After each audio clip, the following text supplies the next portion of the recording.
लोकसभा में विपक्ष के नेता और कांग्रेस सांसद राहुल गांधी इस समय अमेरिका में है। वह 3 दिवसीय दौरे पर रविवार को अमेरिका पहुंचे थे। आज उनके दौरे का दूसरा दिन है। उन्होंने सोमवार को अमेरिका के टेक्सास यूनिवर्सिटी में संबोधित किया। इस दौरान उन्होंने भारत के पीएम नरेंद्र मोदी और आरएसएस पर जमकर हमला भी बोला। राहुल ने कहा कि भारत में बीजेपी या पीएम मोदी से कोई नहीं डरता।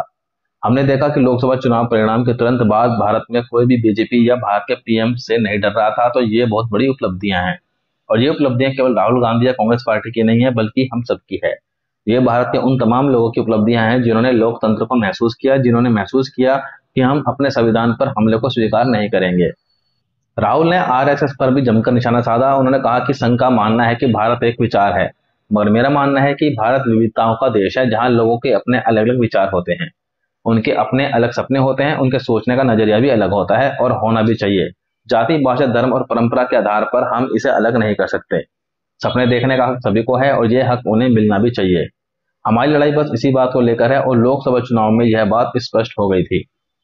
कांग्रेस नेता ने आज कहा कि आधुनिक भारत की नींव संविधान है, मगर चुनाव के दौरान भारत के पीएम संविधान पर हमला कर रहे थे। ये मैं नहीं कर रहा, भारत के लाखों लोगों ने ये समझा है।